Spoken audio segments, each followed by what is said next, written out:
Indonesia vs Laos. Piala AFF 2024 kembali mencuatkan kontroversi.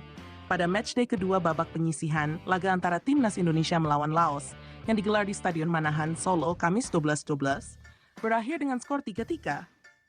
Namun, hasil tersebut menyisakan luka mendalam bagi sepak bola Indonesia akibat keputusan-keputusan yang dianggap merugikan tim Garuda. Proses gol ketiga Laos yang dicetak oleh Peter Van Tavong pada menit ke-77 menjadi sorotan utama. Sebelumnya, bola yang dimainkan oleh Damoth Tongkham Savat diduga telah keluar lapangan sebelum ia mengirimkan umpan tarik ke Van Tavong. Tayangan ulang VAR menunjukkan bahwa bola telah melewati garis sebelum momen tersebut, namun wasit asal Jepang, Hiroki Kasahara, tetap mengesahkan gol. Tak hanya itu, Indonesia harus bermain dengan 10 pemain sejak menit ke-69 setelah Marcelino Ferdinand mendapatkan kartu merah. Keputusan tersebut juga menuai protes karena dinilai terlalu keras. Ketua Umum PSSI Erick Thohir secara tegas menyatakan ketidakpuasannya atas kejadian tersebut. Erick bahkan mengisyaratkan kemungkinan Indonesia keluar dari keanggotaan AFF, ASEAN Football Federation. Tidak ada sportivitas di Piala AFF. Dalam pernyataannya, Erick menilai bahwa kejadian ini menegaskan indikasi kuat adanya permainan mafia dalam penyelenggaraan Piala AFF.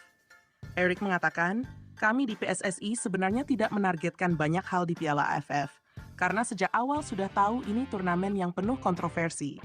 Namun, apa yang terjadi di laga melawan Laos ini tidak bisa ditoleransi.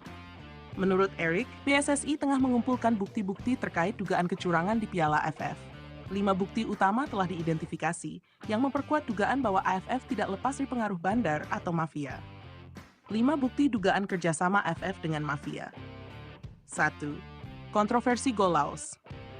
Gol ketiga Laos dalam laga melawan Indonesia menjadi bukti nyata. VAR menunjukkan bola sudah keluar lapangan sebelum gol terjadi, namun wasit tetap mengesahkan. Ini bukan kali pertama Indonesia dirugikan oleh keputusan wasit di Piala AFF. 2. Penggunaan VAR yang tidak konsisten. Walaupun teknologi VAR sudah tersedia, penggunaannya dalam turnamen ini dinilai tidak konsisten. Dalam beberapa kesempatan, keputusan VAR seringkali menguntungkan lawan Indonesia. 3. Keputusan penalti kontroversial. Dalam beberapa edisi Piala AFF, keputusan penalti kerap menjadi alat untuk menguntungkan lawan Indonesia.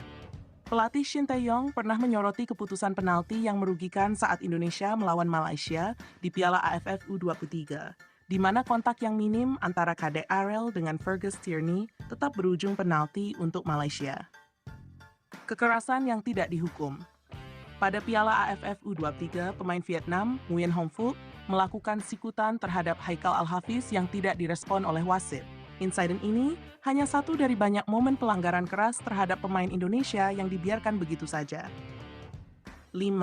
Rekor buruk Indonesia di final. Sejak Piala AFF pertama kali digelar pada 96, Indonesia telah 6 kali mencapai final namun tidak pernah keluar sebagai juara. Dalam beberapa final tersebut, keputusan-keputusan kontroversial kerap kali muncul, seperti gol-gol yang dianulir dan penalti yang merugikan. Shin Tae-yong, Indonesia sudah 6 kali dirugikan di Piala AFF. Pelatih Timnas Indonesia, Shin Tae-yong, melalui media sosialnya juga mengungkapkan ketidakpuasannya.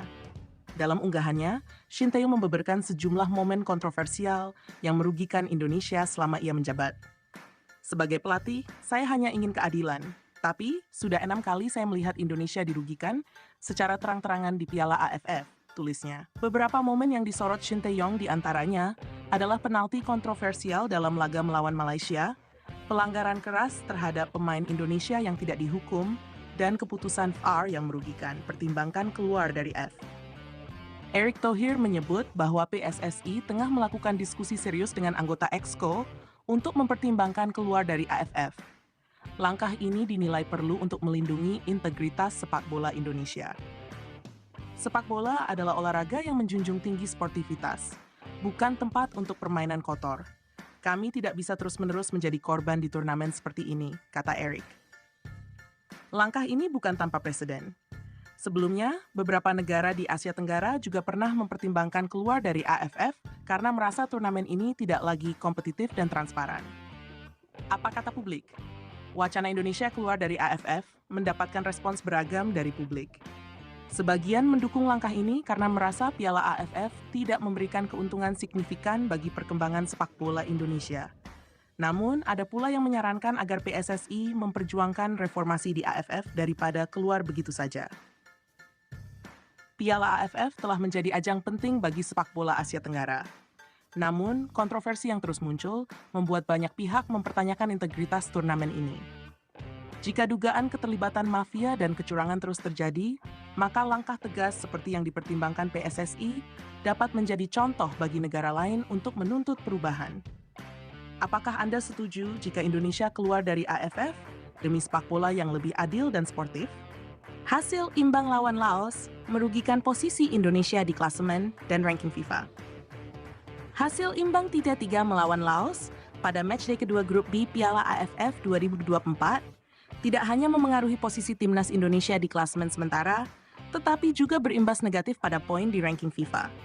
Pertandingan yang digelar di Stadion Manahan Solo, Kamis 12/12/2024, berlangsung sengit. Indonesia unggul lebih dulu melalui gol Kadek Arel pada menit ke-12, diikuti 2 gol dari Muhammad Ferrari, 18 Sats, dan 72. Namun, Laos mampu menyamakan kedudukan dengan mencetak 3 gol, termasuk 1 gol kontroversial di menit ke-27 yang menjadi sorotan besar.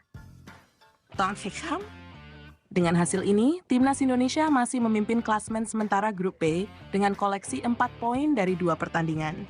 Namun, posisi Indonesia tidak sepenuhnya aman. Vietnam yang berada di peringkat kedua dengan 3 poin masih memiliki 1 pertandingan sisa, yang memungkinkan mereka merebut posisi puncak.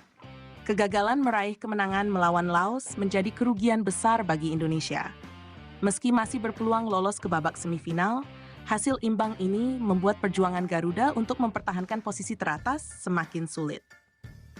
Pengaruh terhadap ranking FIFA. Selain klasemen grup, hasil ini juga berdampak pada ranking FIFA Indonesia.